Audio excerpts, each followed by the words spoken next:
வணக்கம் சிஸ்டர். நல்லா இருக்கிறீங்களா? நல்லா இருக்கு சிஸ்டர். நீங்க எப்படி இருக்கிறீங்க? நல்லா இருக்கிறேண்ணா. உங்களை ரொம்ப அலைய வச்சுட்டேன். நெட்வொர்க் இஷ்யூவா இருக்குது. சாரி அண்ணா. நான் படிக்கலாம். சரிங்கண்ணா. வீட்ல எல்லாம் நல்லா இருக்காங்களா?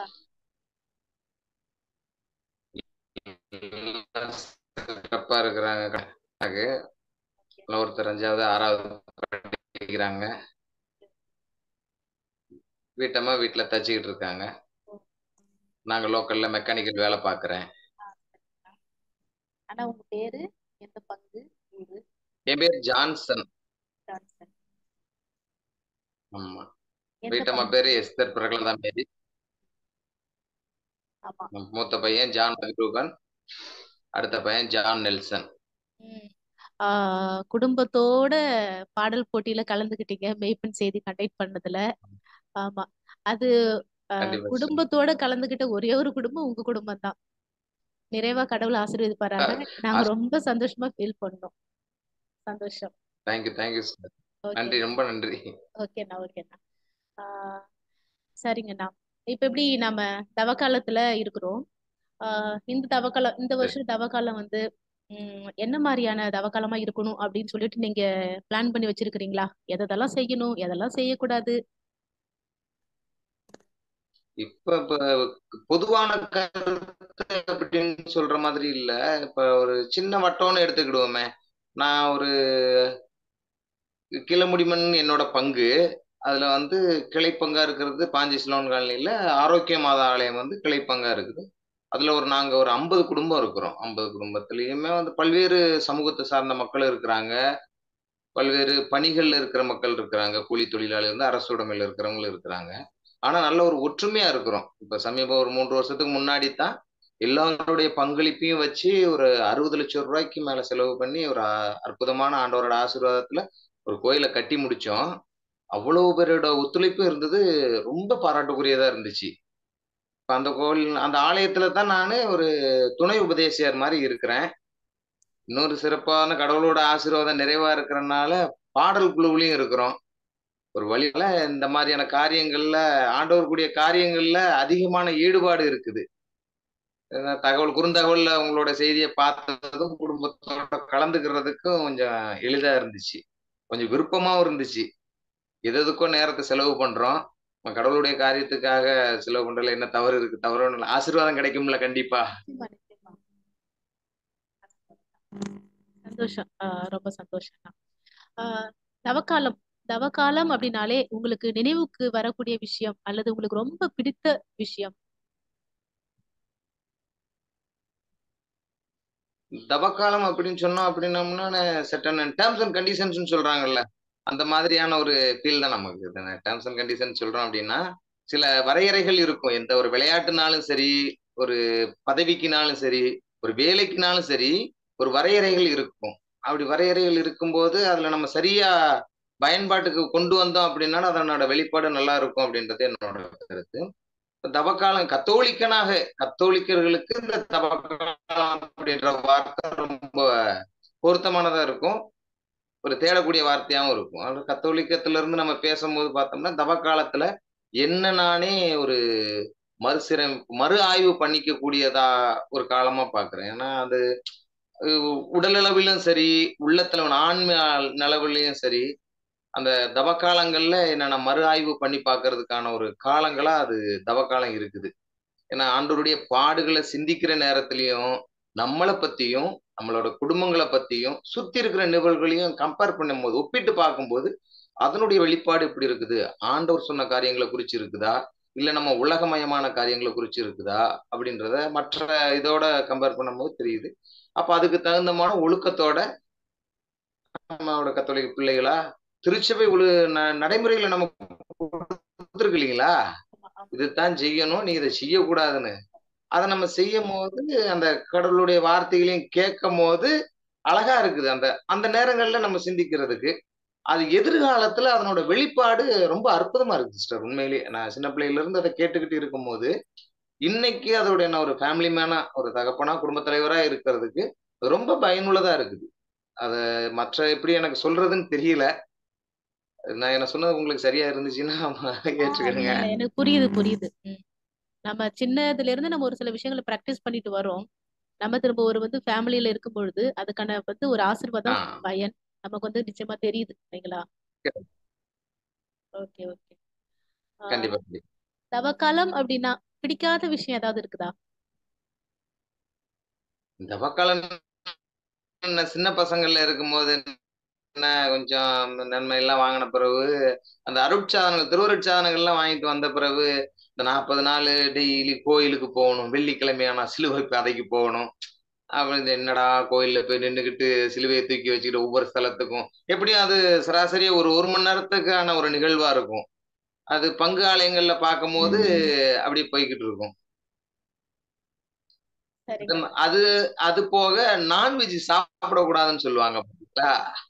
அந்த மாதிரி காரியங்கள் அப்ப கொஞ்சம் இதா இருந்துச்சு.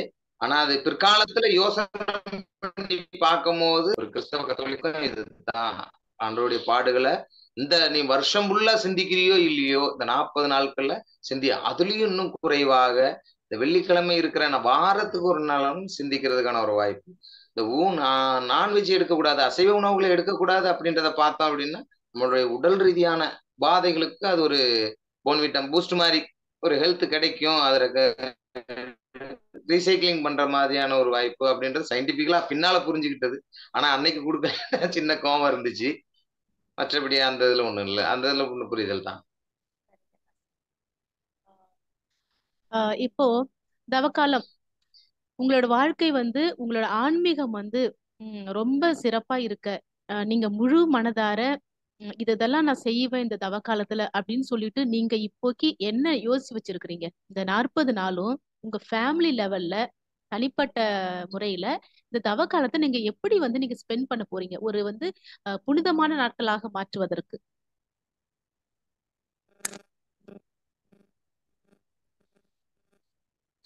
அது ஏன்னா மற்ற நாட்கள்ல இருந்ததை விட என்ன வாரத்துல 52 ஞாயிற்றுக்கிழமைகள் வருது.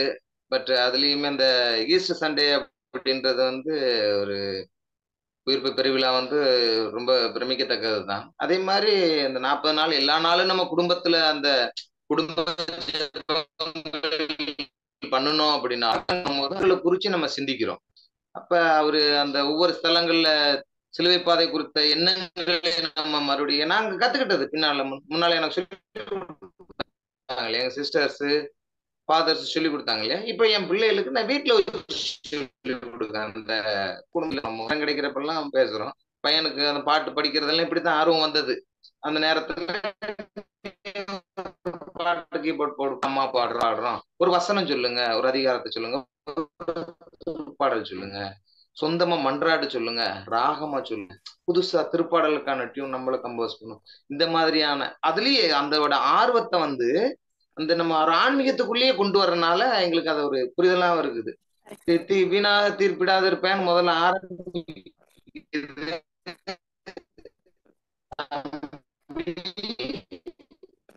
யார்ட்டையும் அவனை குத்தம் சொல்லக்கூடாது அப்படின்னா இப்ப அவன் இன்னைக்கு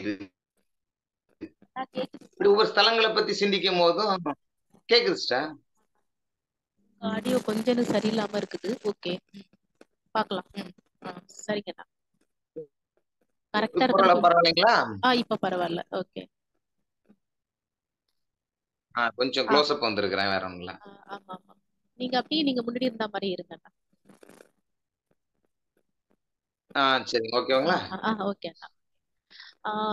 இப்போனா நீங்க தவக்காலத்துல இருந்தப்போ மனம் மாறி கடவுள் உங்களை மன்னிச்சது போல நீங்க யாரையாவது மன்னித்த ஞாபகம் இருக்கா? அனுபவம் இருக்கா? இருக்கு.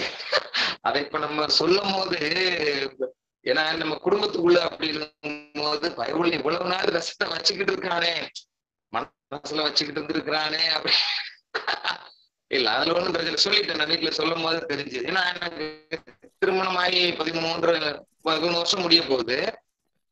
என்னோட வீட்டம்மாவோட அக்கா சிஸ்டரா இருக்கிறாங்க. அவங்க அன்னைக்கு கொஞ்சம் ரஃபா இருந்தாங்க. ஏன்னா நான் அந்த இருந்த சூழ்நிலைகள்ல அவங்களுக்கு எனக்கு கட்டி கொடுக்கறதுக்கு விருப்பம் இல்லாம இருந்தது.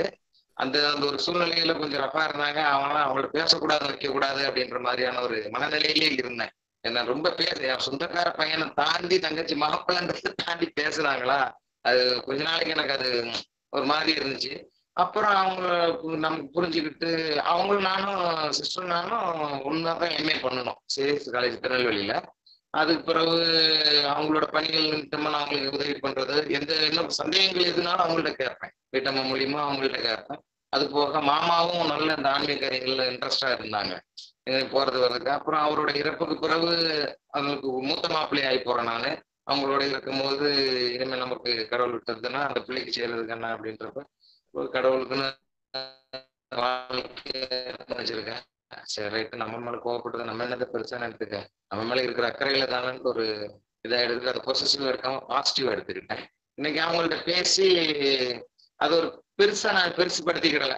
இன்னைக்கு அவளுக்கு அப்பா இல்லை அப்படின்ற ஒரு கவலை இல்லாம நம்ம அண்ணன் தம்பி இருக்கான், தங்கச்சி மாப்பிள்ளை இருக்கான், மச்சான் இருக்கான்றது சகஜமா இன்னைக்கு நம்ம 100% என் மேல நல்ல நம்பிக்கை வச்சு இதனால என்ன கேட்கிற லெவலுக்கு ஒரு உண்மையா இருக்கிறேன். எனக்கு அது சந்தோஷமா இருக்குது. ஆனா அந்த வார்த்தை இல்லை அப்படின்றத சொல்லும் போது சந்தோஷமா இருக்குது. இப்போ சிலுவை சிலுவை அப்படின்னா துன்பம் இல்லைங்களா? நம்ம மனித வாழ்க்கையில இருக்கிற ஒரு சில சவால்கள், சேலஞ்சஸ், இல்ல உடல் பலவீனமா இருக்கலாம், தோல்விகள், இது மாதிரி நிறைய விஷயங்கள். இது எல்லாமே ஒவ்வொரு மனுஷனுக்கும் ஒரு சிலுவையா இருக்குது லைஃப்ல இல்லைங்களா? கஷ்டமா இருக்குது, அதை நம்ம சுமக்கிறது கஷ்டமா இருக்கு. அப்படி சிலுவையா இருந்த ஒரு விஷயம், அதாவது ரொம்ப கஷ்டமா இருந்த ஒரு விஷயம், நீங்க பிரேயர்ல வச்சு தொடர்ந்து நீங்க ஜெபம் செஞ்சு அந்த சிலுவையை நீங்க ஈஸியா சுமந்து சென்ற ஒரு தருணம், ஒரு அனுபவம். நான் என்ன ஜெபத்தால எனக்கு எதையுமே சுமக்க முடியும், நான் ரொம்ப அதை நம்ம வெயிட்லெஸ்ஸா நான் ஃபீல் பண்றேன் அப்படின்ற ஒரு அனுபவம். இருக்கு சார், நிறைய இருக்குது. ஏன்னா நம்ம காலேஜ் படிச்சு முடிச்சு வேலைக்கெல்லாம் போன பொருளாதாரத்துல ஒரு வளர்ச்சி வந்துச்சு. பொருளாதாரத்துல ஒரு வளர்ச்சி விடும் போது எனக்கு சில கடமைகளும் பொறுப்புகளும் கூடவே வருது. ஒரு அப்புறம் திருமணம் ஆகும் போது சமுதாயத்துல ஒரு அந்தஸ்து வருது, அதுக்கு மேலேயே எனக்கு சுமைகள் வருது. அப்ப அங்க திருமணம் ஆயிட்டு குழந்தைகள் ஆகுது, மனைவி ஆறாங்க, அம்மா அப்பா அப்படின்ற ஒரு சூழ்நிலை இருக்கும்போது என்னோட உரிமைகளை ரைட்ஸை நான் எக்கனாமிக்கலாவும் சரி ரைட்ஸாவும் சரி யாருக்கு எப்படி பகிர்ந்து கொடுக்கணுன்றது தெரியல எனக்கு. அம்மாவை விட்டு கொடுக்க முடியாது, அப்பா விட்டு கொடுக்க முடியாது, அண்ணன் தம்பி அப்படின்னு இருக்கும்போது பெரிய மன உளைச்சலா இருந்துச்சு. இதனால நான் ஒரு சில தவறான முடிவுகள் எடுத்து பயங்கர பிரச்சனைகள் ஆயிருச்சு. வேற வழி கிடையாது அப்படின்றப்ப ஆனா இந்த விஷயத்துல வீட்டம்மா கண்டிப்பா நான் சொல்லியே ஆகணும். ஏன்னா அவங்களோட அந்த நம்பிக்கையும் பக்தியும் விட்டு கொடுக்கவே இல்லை. என்ன வரைக்கும் என்ன பண்ணிட்டு தலையில பைபிள் வச்சு ஜெபம் பண்ணிட்டு கோயிலுக்கு கூப்பிட்டு போயிடுவாங்க. கோயிலுக்கு கூப்பிட்டு போய் அங்க என்னத்த நம்மளோட ஜெபங்களை கண்டிப்பா நீ சொல்லி ஆகணும் அப்படின்னும் போது ஒரு கட்டத்துக்கு மேல நான் யாருக்கு அந்த அதுக்கான ஆறுதல் தேட, இதை எப்படி நான் கையாள அப்படின்றது தெரியாம ரொம்ப பரிதவிச்சு போயிருந்தேன். சொல்ல முடியல, வந்துருமோன்னு ஒரு பயம். அவங்கள்ட்ட பேசுவேன் அப்படின்றது தடுமாற்றமா இருந்துச்சு. வானத்து பட்சிகளுக்கும் காட்டு புஷ்பங்களுக்கும் அருள மாட்டவன் உனக்கு அருள மாட்டாரா அப்படின்ற ஒரு வார்த்தை கிடைக்குது. அப்புறம் சரி ரைட்டு, அவ அதான்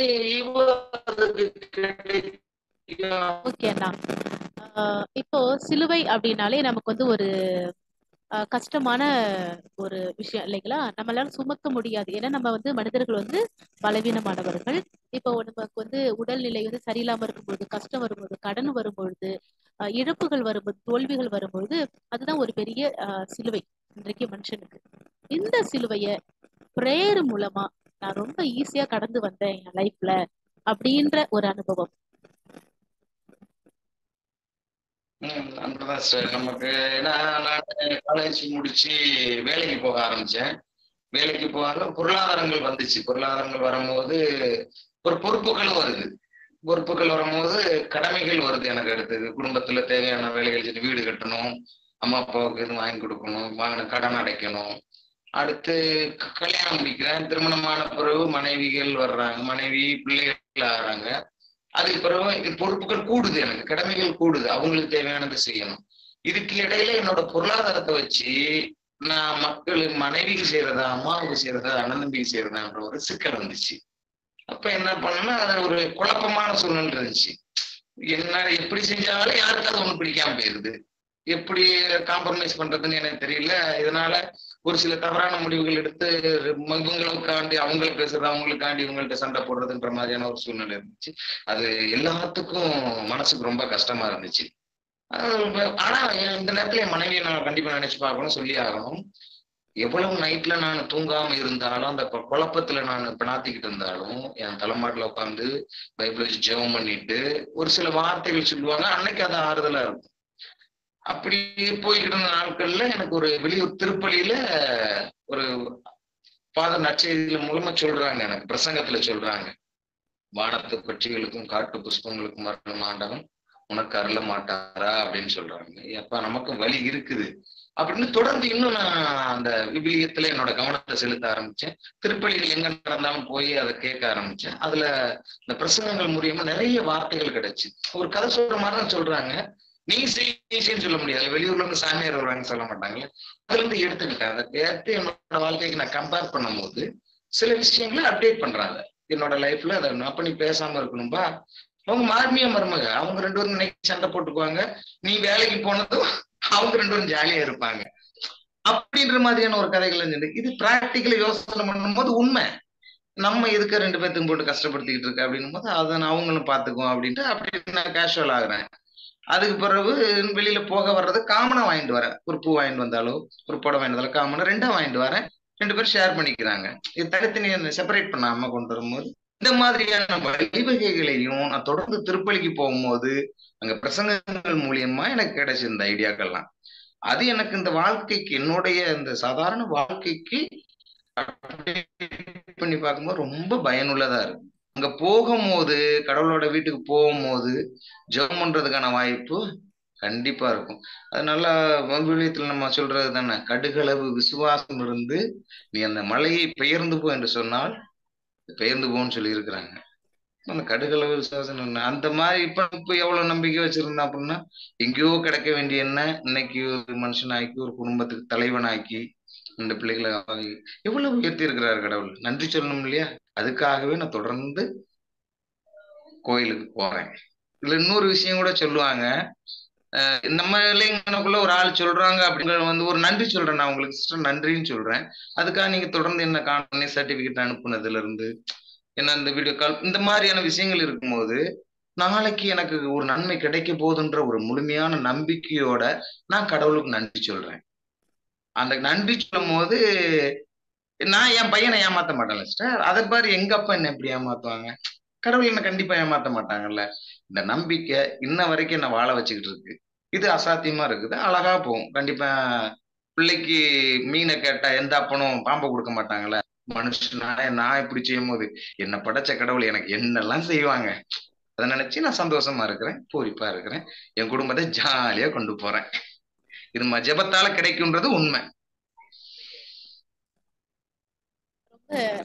ஒரு நல்ல பகிர்தலா இருக்காண்ணா. ரொம்ப சந்தோஷம், உங்களை மீட் பண்ணதுல ரொம்ப சந்தோஷம். இது எனக்கு எப்படி சரியா தப்பான்னு தெரியல. அண்ணா ஓகே என்னோட லைஃப்ல இருக்கிற ஆமா ஆமா மோர் தென் 100% கரெக்ட் தான். நம்பிக்கை நம்மள வாழ வச்சுட்டு இருக்குது. கரெக்ட். சரிங்கண்ணா. தவ காலத்துல குடும்பமா நீங்க சிலுவை பாதை வீட்டுல சொன்னது உண்டா? அப்படி சொல்லும் பொழுது உங்களுக்கு தடைகள் வருதா, இல்ல நல்லா இருக்குதா? அனுபவம் எப்படி? சிலுவை பாதை அப்படின்றது இப்போதைக்கு குடும்பத்துல நான் சொல்லல, என் சும்மா சொல்லக்கூடாது. ஆனா குடும்பமா நான் எங்க அம்மா அப்பாவோட இருக்கும் போது என் மாமா மாமியாரு அவங்க என்ன சிஸ்டர் வந்துட்டாங்க அப்படின்னா கொட்டி உட்கார வச்சிருவாங்க. எப்பா நீங்க இருக்கணும் சொல்லணும் அப்படின்னு. அவங்க அதுல எல்லாம் ரிலாக்ஸேஷனை கொடுக்க மாட்டாங்க. பிள்ளைகள் சின்ன பிள்ளைகள் எல்லாத்தையும் ஏன்னா தெரியாது அவங்களுக்கு இது சிலுவை பாதை என்னன்னு. அவங்களோட உட்கார வச்சு குடும்பமா உட்காந்து நம்ம ஸ்தலங்கள் தெரியல அப்படின்னாலும் தனங்களை ஞாபகப்படுத்தி இமேஜ்ல கொண்டு அப்படியே நம்ம அந்த ஒவ்வொரு இதை பத்தி பிரசங்கங்கள் போய்கிட்டு இருக்கும். அந்த ஜபங்கள் சொல்லிக்கிட்டு இருப்பாங்க, நல்லா இருக்கும். அவங்க சிஸ்டராகவே நடத்துவாங்க. எந்த புக்குக்கு உங்களுக்கு இருக்காது. ஒவ்வொரு ஸ்தலங்களையும் ஞாபகப்படுத்தி அப்படியே சொல்லுவாங்க. நான் சின்ன பிள்ளையில இருக்கும்போது அந்த பெரிய வேலன்ல இருந்து அந்த நாட்கள்ல கோயில்ல போயிட்டு உட்காந்து வெள்ளிக்கிழமையில பாட்டி தாத்தா உட்காந்து குடும்பமா உட்காந்து சிலுவை பாதையெல்லாம் சொல்லியிருக்கோம். ஆனா இந்த இடையில உள்ள வருஷங்கள்ல கோயில்ல போய் சொல்லியிருக்கிறேன். வீட்டுல வச்சு ஜெபம் படிக்கிறதோட சரி, சிலுவை பாதைகள் சொன்னது இல்ல. ஆனா இந்த வட்டத்துல ஒரு முயற்சியா வீட்டுல வச்சு வெள்ளிக்கிழமைகள் அந்த சிலுவை பாதை, ஏன்னா பசங்க இப்ப கொஞ்சம் வளர்ந்துட்டாங்க இல்லையா, அவங்களுக்கு அந்த ஸ்தலம்னா என்ன, அந்த சிலுவை பாதைனா என்ன, தீர்ப்பிடுதுன்னா என்ன, அந்த ஒவ்வொரு படிநிலைகள் என்னன்றதை புரிஞ்சுக்கக்கூடிய ஒரு வந்துட்டு இப்ப அவங்களுக்கு சொல்லி கொடுக்கறதுக்கு எனக்கு ஈஸியா இருக்கும். அப்ப இது ஒரு ட்ராக்கு, இந்த ட்ராக்ல போனோம்னா அங்க ஒரு வழி இருக்கு அப்படின்னு நான் கேட்சப் பண்ணிக்குவேன்ல. அதுக்கு முன்மாதிரிகளை இப்ப நான் சொல்றதுக்கு முயற்சி எடுப்பேன். அது போக அந்த சண்டே கிளாஸ் பசங்கள்லாம் இருப்பாங்க, அவங்கள வச்சு இந்த விளையாட்டு மூலியமா கதைகள் மூலியமா அவங்க கூட அப்படியே அந்த பிரயாணப்படுறதுல கூட ஏன்னா இன்னைக்கு லைஃபுக்கும் நான் அந்த சிலுவை பாதையும் கம்பேர் பண்ற மாதிரி இருக்கும். ஃபர்ஸ்ட் ஆஃப் ஆல் சொன்னா இந்த தீர்ப்பிடாதீர்கள் அப்படின்னு சொல்லுவோம் முதல்ல அப்படின்னு. எதையுமே வந்து எடுத்த உடனே அடுத்த ஆள் மேல பாரத்தை போட்டு, நான் இல்ல அவன் தான் செஞ்சான், அவன் அப்படி சொல்லக்கூடாது தம்பி. அப்படி சொன்னனால கடவுள் அந்த இடத்துல ஒரு வார்த்தை கேட்கறாங்க பத்தியா, நான் என்ன தப்பு பண்ணேன்னு நேர சொல்லு அப்படின்னு கேட்கறாங்க. அப்படி கேட்ட போனா பதில் சொல்றதுக்கு அங்க ஆள் இல்ல, மாத்தி மாத்தி தவறு அங்கத்தான் ஆரம்பிக்குது. அடுத்த ஆள் மேல நம்ம பாரம் சொல்லக்கூடாது. அப்புறம் கீழே விழுந்துட்டாலும் நம்மள நக்கல் பண்றான் அப்படின்னாலும் எந்திரிச்சு போறதுன்னா அடுத்த லெவலுக்கு முயற்சி பண்ண வந்து அடுத்து என்னெல்லாம் புதுமைகள் செஞ்சாங்க. வெரோனிகா மாலை பார்க்கும் போதெல்லாம் கண்டிப்பா செய்யணும்னு பிரயாசமா இருக்கிறேன்.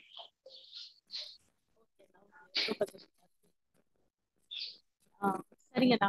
இப்போ சவாலே சவாலே மேய்ப்பன் செய்தி சேனல்ல இந்த நிகழ்ச்சிக்கு வந்திருக்கிறீங்க. இவ்வளவு நேரம் உங்களோட சவால்கள் எப்படி எல்லாம் சமாளிச்சிங்க அப்படின்றத ஷேர் பண்ணிட்டீங்க.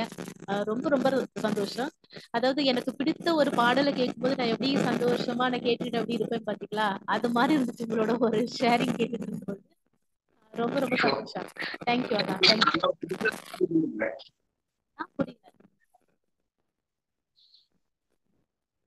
கேக்குதா? இப்போ மேய்ப்பன் செய்தி தர இந்த சவாலை ஏற்க நீங்க இப்ப ரெடியா இருக்கிறீங்களா? இப்போ சவால் பாக்ஸ் நான் காக்குறேன். 100 சவால்கள் இருக்குது. இதுல இருந்து நான் 3 சவாலை உங்களுக்கு நான் இருப்பேன். அந்த 3ல எதை நீங்க ஃபாலோ பண்ணணும், எது சவாலா இருக்குது பட் அதை நான் வந்து நிறைவேற்றி காட்டுவேன்னு நினைக்கிறீங்களோ அதை நீங்க சூஸ் பண்ணுங்க. ஓகே, ரெடியா?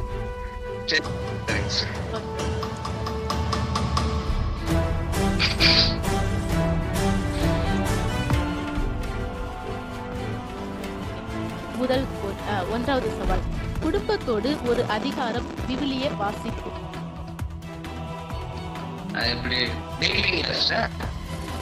இல்லண்ணா, ஒரு நாளைக்கு நீங்க வாசிச்சா போதும். ஒரு அதிகாரம் விவிலிய வாசிப்பு ஒரு நாளைக்கு நீங்க வாசிச்சா போதும். எல்லாரும் உட்கார்ந்து அதிகாலை அப்படின்றது எங்களுக்கு படிச்சுமான்னு தெரியல. அதிகாலை இல்ல, அதிகாரம் ஒரு சாப்டர், ஒரு அது பண்றோம். நான் பிரேயர் பண்ணும் போது பசங்களை இப்ப திருப்பாடல் சொல்ல சொன்னோம் அப்படின்னாலும் அந்த குருந்தியருக்கெல்லாம் சொல்லும் போது நிறைய வசனங்கள் சொல்லுவாங்க. அது மனப்பாடம் பண்ணியிருக்காங்க, நாங்களும் அதை சேர்ந்து சொல்லுவோம். அது போக இப்ப நீங்க நான் முதல்ல படிச்சேன் தனியா இருக்கும் போது பைபிள் அப்படியே ஒரு அதிகாரமா ஹிஸ்டரியா படிச்சுட்டு வந்தேன். ஒரு டைம் முடிச்சேன்னு நினைக்கிறேன், முக்கால்வாசி அதெல்லாம் முடிச்சேன்.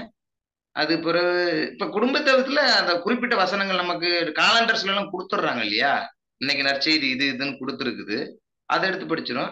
பட் நீங்க சொன்னதை வந்து நான் அதை முயற்சி பண்றேன். ஏன்னா பைபிளை பத்தி கூடுதல் தகவல் தெரிஞ்ச மாதிரி இருக்கும். ஒரு அதிகாரத்தை தொடர்ச்சியான அதிகாரங்களா படிச்சுட்டு வரும்போது கூடுதல் ஒரு வளர்ச்சிக்கும் உதவும்னு நினைக்கிறேன். அதை முயற்சி பண்றேன் இந்த சவாலுக்கு. அடுத்த சவாலுக்கு ரெடியா? அடுத்து இருக்குங்களா?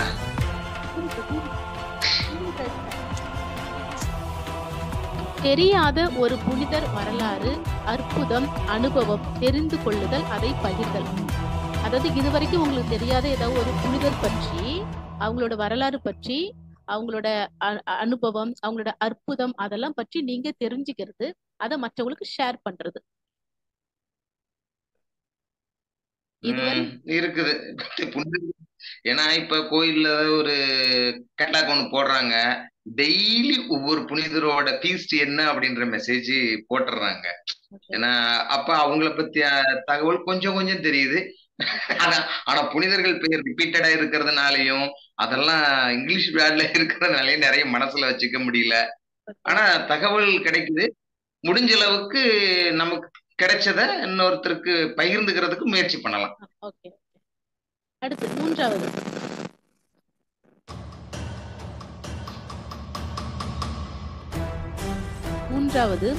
குடும்பமாக ஏதாவது ஒரு கோவில் சென்று வருவது.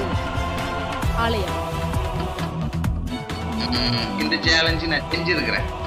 ஏன்னா ஃபர்ஸ்ட் ஆஃப் ஆல் பார்த்தோம்னா நியூ இயர், ஈஸ்டர் இந்த 2 நாட்கள் வந்து நான் கண்டிப்பா வீட்டில் இருக்க மாட்டேன்.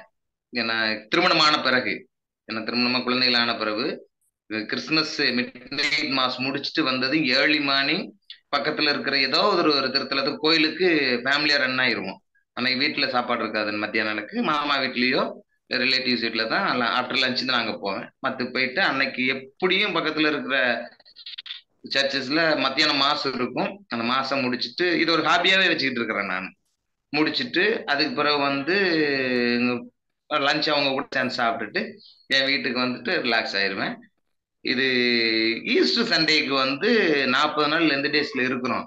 அந்த டோட்டல் வெறியவும் ஈஸ்டர் அன்னைக்கு காட்டிடக்கூடாது அப்படின்றதுக்காக நான் அப்படியே வெளியில அப்படி பசங்களை கூட்டிட்டு அவங்களுக்கும் ஒரு வெக்கேஷன் போன மாதிரி இருக்கா போயிட்டு அன்னைக்கு அந்த மாசம்லாம் கொஞ்சம் செலிப்ரேட்டிங்கா இருக்கும், நல்லா இருக்கும், மெசேஜஸ் இருக்கும். கோயிலுக்கு போயிட்டு நல்லா சுட்டுச்சு பூசைஸ் எல்லாம் பார்த்துட்டு அன்னைக்கு மோஸ்ட்லி 95% இருக்காது. அதன் தொடர்ச்சியா லெந்த் டேஸோட தொடர்ச்சியாவே தான் இருக்கும். முடிச்சுட்டு அதுக்கு பிறகு நம்மளுக்கு ஒரு கருணை வேணும் இல்லையா அப்படின்னு பசங்களுக்கு அதுக்கு பிறகு நான்வெஜ் எடுத்து நானே சமைச்சு குடும்பமா உட்காந்து சாப்பிட்டுட்டு பண்ணிக்கிட்டே இருக்கிறேன் நல்லா கடவுள் புண்ணியத்துல. ஓகே, சந்தோஷம். நீங்க ஏற்கனவே செஞ்சுட்டு இருக்கீங்க. இப்போ இந்த 3 சவால்ல இந்த வருஷம் நீங்க எதை செய்யலாம் அப்படின்னு நீங்க எடுக்கிறீங்க? அதாவது ஒரு அதிகாரம். சொல்லுங்க. அதான் சொன்னீங்கல்ல, ஒரு அதிகாரம் படிக்கிறது டெய்லி. 2வது ஒரு புனிதரை பற்றி தெரிஞ்சுக்கிட்டு அதை சொல்றது அப்படின்னீங்க. அடுத்து வெளியில கோயிலுக்கு ஏதாவது குடும்பத்தோட போயிட்டு வர்றது அப்படின்னு சொன்னீங்க. ஸோ இது 3ல 1 முக்கியமான கடவுளுடைய வாயை விட வலிமையானது வேற எதுவும் இல்லை. அது இருபக்கமும் கருக்குள்ள பட்டயத்தை போன்றது அப்படின்னு என் பிள்ளைகளுக்கும் விடுது அப்படின்றனால எப்படினாலும் ஒரு வசனம் டெய்லி ஒரு அதிகாரத்தை படிக்கிறதுக்கு முயற்சி பண்ணிடுவேன். அந்த சவாலை நான் எடுத்துக்கிறேன். இந்த சவால் வந்து நீங்க ஒரு வாரத்துக்கு கண்டினியூஸா இப்படி அதிகாரம் படிச்சு அதை எங்களோட ஷேர் பண்ண விரும்புறீங்களா, இல்ல ஒரு மாதம், இல்ல 40 நாளைக்கு, இல்ல நீங்க தொடர்ந்து இந்த தவக்காலம் ஃபுல்லா நீங்க செய்ய விரும்புறீங்களா? ஒரு வாரம், இல்ல அது முதல்ல நம்ம இப்ப நான் வீட்டுல எப்பெல்லாம் பிரேயர் வைக்கிறோம் வாசிச்சுக்கிட்டு இருக்கிறோம். ஆனா ஒரு சில அன்னைக்கான நற்செய்திகள், அன்னைக்கான இறை வார்த்தைகள் அப்படின்ற மாதிரி தான் படிச்சுக்கிட்டு இருந்தோம். ஆனா இன்னைக்கு நீங்க இந்த சவால்ல ஒரு அதிகாரம் புல்லா அப்படின்னு சொல்றதுனால நான் அதை தொடர்ந்து படிக்கிறதுக்கு முயற்சி பண்றேன். அப்படி முயற்சி பண்ணும்போது அதோட எபிசோடிக்கு வந்து கண்டினியூ எனக்கு 40 நாளை தாண்டியும் போகலாம். அது கடவுளோட சித்தம், அது ஒண்ணும் செய்ய முடியாது. அது போகும்போது எனக்கு கூடுதல் ஆசீர்வாதம் தான் அப்படின்றப்ப ஒன்றும் பிரச்சனை இல்லை. கரும்பு தின்ன கூலியான்ற மாதிரி தான் நினைச்சுக்கிடுங்களேன். கடவுளுடைய வார்த்தை படிக்கிறதுக்கு இது ஒரு வாய்ப்பு இல்லை, அருமையா போகுது. 40 நாள் தொடர்ந்து நான் பண்ணிடுவேன். அது ஏதாவது ஒன்றும் பிரச்சனை இல்லை. இடையில ஏதாவது ஒரு நாள் வந்து நீங்க இது எப்படி போயிட்டு இருக்கு, உங்களோட அனுபவம் என்ன, வீட்டுல எப்படி கோஆபரேஷன் பண்றாங்க, உங்களுக்கு எவ்வளவு ஆசீர்வாதங்கள் கிடைச்சிருக்கு அப்படின்றத ஒரு சின்ன வீடியோ எடுத்து நீங்க ஷேர் பண்ணலாம். சரி, வாட்ஸ்அப்லயே அனுப்பிடலாங்களா சிஸ்டர்? ஆமாண்ணா, ஆமா. ஓகே சிஸ்டர், கண்டிப்பா கண்டிப்பா கண்டிப்பா. ஸோ சவாலே சமாளி இந்த ஒரு நிகழ்ச்சிக்கு வந்தீங்க. இவ்வளோ நேரம் வந்து உங்களோட டைம் ஸ்பெண்ட் பண்ணி நல்ல கருத்துக்களை பகிர்ந்து கொண்டீங்க. ப்ளஸ் இறை அனுபவம், உங்களோட ப்ரேயர் லைஃப் வந்து எனக்கு ரொம்ப வந்து ஒரு என்ன சொல்றது, ஒரு உந்துதலா இருக்குதுன்னா, ரொம்ப ஒரு நல்ல ஆன்மீகவாதியா இருக்கீங்க. ப்ளஸ் ஒரு நல்ல கணவர், நல்ல அப்பான்றது தெரியுது நீங்க பேசுறதுல இருந்து. ஸோ கடவுள் உங்களை நிறைவா ஆசீர்வதிச்சிருக்காரு. இன்னும் பல மடங்கு ஆசீர்வாதம் உங்க லைஃப்ல வரும். நாம சந்திக்கலாம். நன்றி. கண்டிப்பா நன்றி. எதுவும் சொல்ல நினைக்கிறீங்களா? இந்த பணிகளை நீங்க தொடர்ந்து செய்யறதுக்கு உங்களுக்கு உடல் சுகத்தையும் ஆன்ம பலத்தையும் பொருளாதார வசதியிலும் கடவுள் நிறைய தரணும். தினமும் ஜெபத்துல உங்களுக்காகவும் உங்க செய்தி ஊடகத்திற்காகவும் நான் ஜெபம் பண்ணிக்கிடுதேன். இந்த பணிகளை இறைப்பணிகளை தொடர்ந்து செய்யுங்க. ஏன்னா இந்த விதைப்பு உருவமையில சொன்ன மாதிரி தான் விதைகள் அங்கங்க சிதறி போயிருது. ஆனா அது பயன் கொடுக்கக்கூடிய இடங்கள் இன்னைக்கு என்னத்த சொல்றது, வேலியில விழுந்தாலும் சரி, பாறையில விழுந்தாலும் சரி, முச்செடியில விழுந்தாலும் சரி, இன்னைக்கு கெமிக்கல்ன்ற நல்ல நிலத்துல வளர்ந்த விதைகளுமே கெமிக்கல் அப்படின்ற ஒரு பெயர்ல இருக்கக்கூடிய சமூக ஊடகங்களும் சரி, சமுதாயமும் சரி, மதவாதங்களும் சரி, அரசியல்வாதிகளும் சரி போட்டு அமுக்குறாங்க. அதுல இருந்து நம்ம துளிர்ச்சி வர்றதுக்கு ஜெபம் ஜெயம் இதுதான் எனக்கு தெரியும். நான் ஒரு சராசரி மனுஷனுக்கு இது நான் எங்கேயும் போயிட்டு சொல்லணும்னு அவசியம் இல்லை. கடவுள்கிட்ட நேரில் நான் பேசணுனாலே எனக்கு கிடைக்குது, அனுபவிச்சுக்கிறேன். அதை கூடுதல் 4 பேருக்கு சொல்றதுக்கு உங்களை மாதிரியான ஊடகங்கள் தேவைப்படுது. இதை நீங்க தொடர்ந்து செய்யுங்க. நீங்க பக்கபலமா கடவுள் இருப்பார். நானும் ஜெபம் பண்ணிக்கிடுதேன். உங்கள் பண்ணி சிறக்க வாழ்த்து.